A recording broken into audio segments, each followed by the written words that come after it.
온라인 새벽 예배 오신 여러분 모두 축복하고 사랑합니다. 오늘 폭설이 많이 예고돼 있어서 제가 이 영상을 처음으로 한번 미리 녹화를 좀 해봤습니다. 그래도 함께 새벽 예배 드리는 마음으로 말씀 나누겠습니다. 458장 찬송가 1절 2절을 함께 부릅니다. 458장 너희 마음에 슬픔이 가득할 때 주가 위로해 주시리라.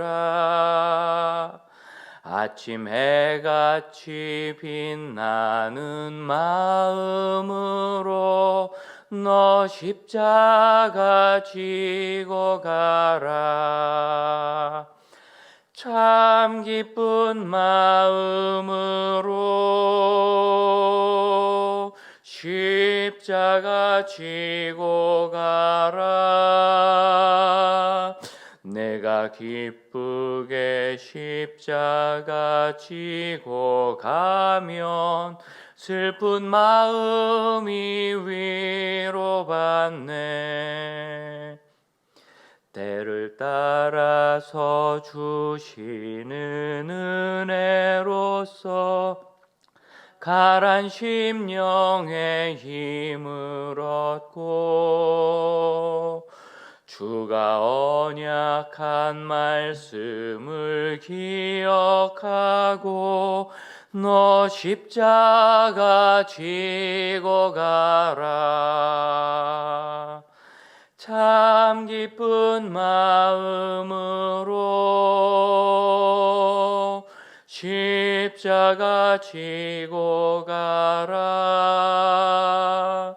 내가 기쁘게 십자가 지고 가면 슬픈 마음이 위로받네. 아멘. 하나님의 말씀 오늘 창세기 19장 읽을 날인데 말씀 오늘 설교는 17장 15절로 19절 말씀을 나누겠습니다. 창세기 17장 15절로 19절 말씀. 제가 이제 17, 18, 19장 석장을 읽으면서 이 17장 말씀에 참 마음에 감동이 있어서 오늘 같이 나누기 원합니다. 15절부터 19절까지 제가 봉독해 드리겠습니다. 함께 입 움직여서 읽으셔도 좋겠습니다. 15절입니다. 하나님이 또 아브라함에게 이르시되 내 아내 사레는 이름을 사레라 하지 말고 사라라 하라. 내가 그에게 복을 주어 그가 내게 아들을 낳아주게 하며 내가 그에게 복을 주어 그를 여러 민족의 어머니가 되게 하리니 민족의 여러 왕이 그에게서 나리라. 아브라함이 엎드려 웃으며 마음속으로 이르되 100세 된 사람이 어찌 자식을 낳을까? 사라는 90세니 어찌 출산하리요 하고 아브라함이 이에 하나님께 아뢰되 이스마엘이나 하나님 앞에 살기를 원하나이다. 하나님이 이르시되 아니라 내 아내 사라가 내게 아들을 낳으리니 너는 그 이름을 이삭이라 하라. 내가 그와 내 언약을 세우리니 그의 후손에게 영원한 언약이 되리라. 아멘. 19절까지 말씀 나눴습니다.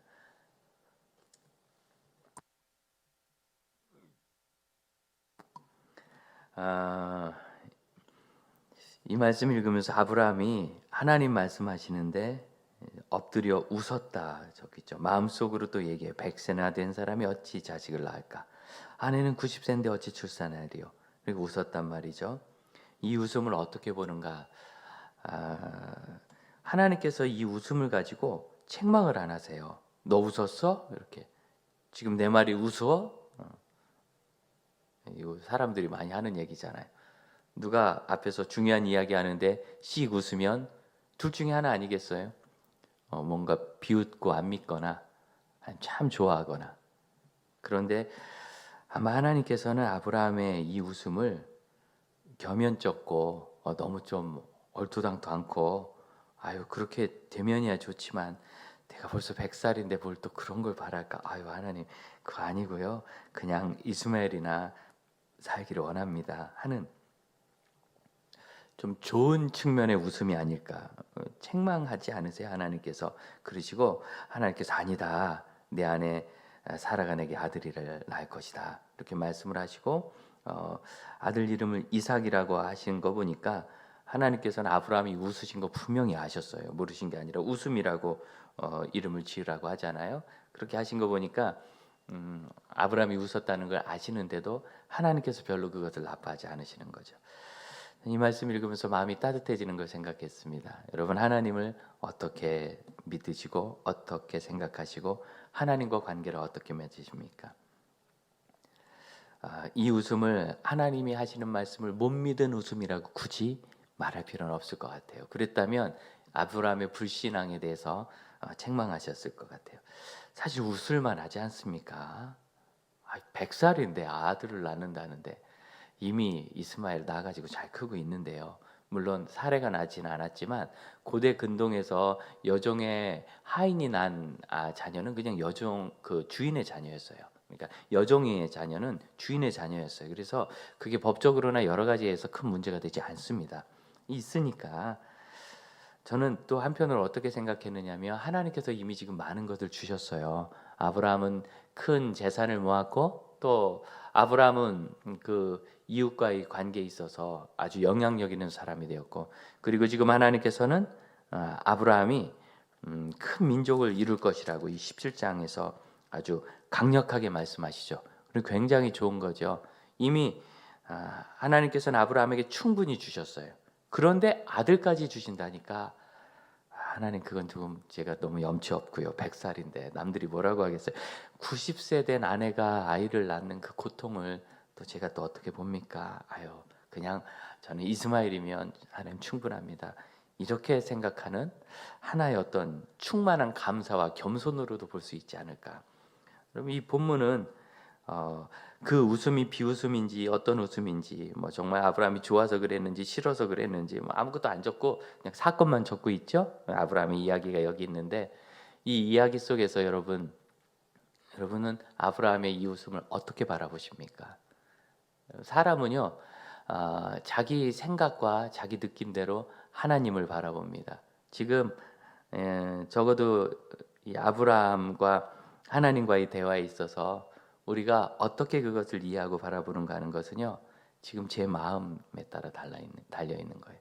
목사니까 아무래도 하나님을 더 좀 가깝게 뭐 좀 인간적인 표현인데 이 표현 말고는 적절한 게 없어요. 하나님과의 친밀함이라고 흔히 경건에서는 이야기하거든요. 하나님을 더 친밀하게 생각하니까 만일 제가 이런 일을 겪는다면 목사야 뭐 교회가 이렇게 부흥하고 선교사님들이 이렇게 사역하고 또 교회 한국 교회 어떤 좋은 역할을 하고 세계 선교지에 좋은 역할을 하고 그렇게 잘 될 거다. 그리고 100세도 딸 둘밖에 없는데 내가 늘 마음이 아팠는데 아들을 주겠다 하시면 제가 굉장히 사양할 것 같아요. 일단 아내 허락부터 바꿔야 된다고 할지도 모르고 많이 사양할 것 같아요. 그래서 저는 이 아브라함이 하나님을 정말 가깝게 감사하게 사랑하면서 존경하면서 이 아브라함의 태도에 하나님에 대한 불경건함을 볼 수 없어요. 17장 앞부분을 보면은 3절에 하나님의 말씀을 듣고 아브라함이 엎드렸다 적거든요. 그러니까 하나님께서 너를 크게 번성하게 하리라 이렇게 말씀을 하실 때 아브라함이 엎드렸어요. 하나님 앞에 아브라함은 정말 겸손했고 하나님을 사랑하고 존경하고 경외할 줄 아는 그런 사람이었습니다. 그런 아브라함이 하나님을 이렇게 가깝게 봅니다. 여러분 어떻습니까? 18장을 읽으면 이번엔 사라가 웃는 장면이 나오는데 사라가 내가 노자였고 내 주인도 늙었는데 무슨 즐거움이 있을까? 내가 늙었는데 어떻게 아들을 낳을까? 이렇게 불신앙해요. 그러니까 아브라함은 이것이 그렇게 내가 100세인데 90세인데 하고 똑같이 얘기한 것에 대해서 하나님께서 너 왜 웃었어? 이렇게 이야기하지 않으셨는데 그런데 18장에서는 사라의 이 반응에 대해서 하나님께서는 여호와께서 능치 못한 일이 있겠느냐? 못한다고 생각하니까 불가능하고 못할 일이 있겠느냐? 하나님 그렇게 말씀하시고 또 사라가 부인해요. 아닙니다. 내가 안 웃었습니다. 뭔가 캥기는 게 있는 거죠. 막 그렇게 나오는 거 보니까 웃은 게 뭐 문제라고. 그래서 이 창세기 18장에 있는 사라의 웃음은 분명히 이 17장에는 아브라함의 웃음과는 뭔가 질적으로 좀 차이가 있는 것 아닌가. 그럼 이 두 사람의 웃음을 어떻게 보십니까? 하나님 앞에서 웃는 것이 두려운 사람이라면 둘 중에 하나일 거예요. 불신했거나 아니면 하나님이 너무 어려워서 웃는다는 것 자체가 두려운 거예요. 내가 감히 하나님 앞에 웃었어. 예전에 제가 대학 다닐 때 그때는 대학생들도 교육전도사로 거의 사역을 많이 했는데 대부분 사역을 했죠. 제 친구가 전도사로 사역하면서 금요기도에 전도사님 찬양을 좀 인도하세요. 그래서 찬양 인도하는데 우리 하나님을 기쁘게 찬양합시다. 예수님이 좋은 걸 어떡합니까? 이렇게 찬양을 했더니 끝난 다음에 권사님 한 분이 오셔가지고 전도사님 금요일은 예수님께서 십자가에서 죽으신 날인데 그런 경망스러운 찬양을 부르면 되겠습니까? 뭐 이랬다고 그러더라고요. 뭐 그 권사님의 십자가 신앙이 나쁜 건 아니고요. 그러나 하나님을 늘 그렇게 어렵게 금요일만 되면 우울해지게 여러분 그렇게 믿을 필요는 없어요. 하나님이 너무 어렵게 될 필요 없어요. 여러분 하나님께서 우리를 어렵게 하시는 그런 일을 하신 적이 있나요? 우리 마음에 하나님 생각하면 난 정말 어려워. 이 느낌 아시죠? 어려워. 하나님 생각하면 난 어려워. 그럼 하나님 그렇게 한 적 없으시거든요. 내가 스스로 그렇게 만드는 거예요. 하나님을 기뻐하시길 바라요. 오늘 19장 읽으시면 소돔의 롯이 나옵니다. 저는 소돔의 롯이야말로 하나님과의 관계가 심각하게 깨진 사람이라고 얘기하고 싶어요. 17장의 아브라함은 하나님과의 정말 친밀한 관계, 18장의 사례는 그보다 조금 덜 친밀한 것 같아요. 그리고 19장의 롯은 완전히 하나님과의 관계가 깨져서 하나님이 구해 주셔도 뭐 머뭇거리고 안에는 소금 기둥대고 저는 이 세 장을 쭉 읽어보면서 기독교 명문 가정과 세속화된 가정의 종말을 보는 것 같았어요. 어쩌면 롯이 보기에 아브라함은 우리 친척 어르신 저분은 돈은 좀 많은데 밤낮 동물이나 키우면서 저렇게 장막에서 살고 말이야. 이 참 좋은 문화를 경험도 못하고 그렇게 생각하지 않겠어요? 롯은? 그래서 자기는 문명의 세계로 제일 발달된 소돔으로 간 거예요. 처음부터 소돔 탄 것이 아니라 동쪽으로 점점 옮겨가면서 결국 소돔까지 간 거죠. 그렇게 소돔에서 산 롯이 19장 1절을 보면 성문에 앉았다. 성문에 앉았다 그러는데 이 성문은 재판관의 자리거든요. 그리고 롯이 그 소돔에서도 어떤 그 촌장급의 그런 역할을 하고 있었던 것이 틀림없습니다. 결정적인 어떤 역할을 했죠. 하지만 천사들을 롯이 보호하고 하나님의 사자들을 보호하고 그 다음에 소돔에 있는 이 간악한 사람들이 동성애를 하겠다고 그 천사들을 끌어내라고 할 때 롯이 그들을 말리는데 아무런 영향력이 없어요. 그러니까 못 말려요. 이 일이 이 저녁에 한순간에 된 일이 아니겠죠. 롯은 거기 살면서도 그 소돔 사람들에게 동화되면서 그 생각, 말도 얼마나 험한지 이 손님들 말고 내 딸을 내줄 테니까 내 딸을 마음대로 성적으로 유린하라 이렇게. 이게 있을 수 없는 얘기예요. 어떻게 이렇게 됐는지. 시작은 롯이 세련돼 보이고 아브라함이 촌스러워 보이지만 결과는 그렇지 않았습니다.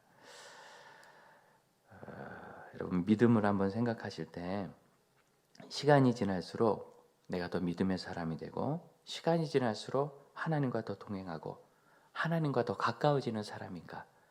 하나님이 뭔가 어떤 감동을 주시면 너무 좋아서 웃고 어떤 거는 하나님 그렇게까지는 너무 죄송해서 어떻게 막 그러면서 좋고 그래서 웃고 이렇게 하나님과 하나님께서 모세를 친구처럼 대하셨듯이 또 아브라함을 봐도 상당히 친구처럼 대하시잖아요.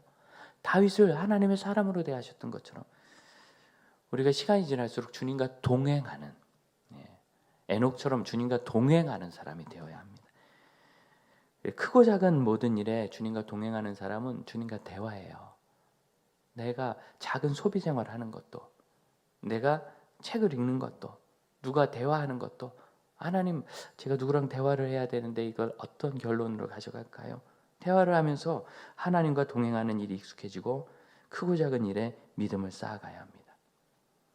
우리가 이 창세기를 읽는 동안 사도행전에 사도 바울의 선교를 지금 계속 읽고 있잖아요. 사도 바울의 선교를 보면 결국 그가 믿음으로 그 어려운 과정을 어떻게 잘 지내가는가. 마태복음의 제자들을 봐도 믿음으로 어떻게 주님의 성품을 닮아가는가 하는 것이 나오지 않습니까? 이번에 200편씩 성경 읽기를 하시면서요, 특별히 내가 뜻을 정했다가 주변 사람들의 말에 자꾸 흔들린다, 또는 뭔가 결정하시는 자리에 계신데, 리더십이신데 자꾸 사람들이 여론을 어떻게 반응을 해야 될지 모르겠다, 또 사람들의 어떤 개인적으로도, 리더십이 아니더라도 개인적으로도 다른 친구나 부모님이나 누가 하는 말에 자꾸 내가 휘둘린다, 그런 생각이 드시는 분은 느헤미야 6장을 좀 천천히 한 절 한 절 생각하며 그 시간의 흐름이 있거든요. 시간의 흐름을 보며 한번 잘 생각하며 묵상하시면 내 마음을 견고케 하는 데 도움이 될 것 같아요. 그리고 그 원리를 잘 이해해야 우리가 하나님의 사람으로 안정적으로 계속 살며 승리할 수 있습니다. 여러분, 하나님의 사람으로 사는 일에 실패하지 않고 승리하고 잘 성숙하시기를 바랍니다. 그리고 늘 기뻐하세요. 기쁨이 충만하시길 바라요. 하나님이 우리 때문에 웃으시고 우리도 하나님 때문에 웃어서 그 웃음이 불신앙과 어떤 그런 비웃는 그런 웃음이 아니라 진지하고 감사한 웃음이 되기를.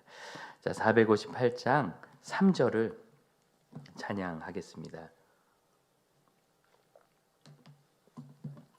3절.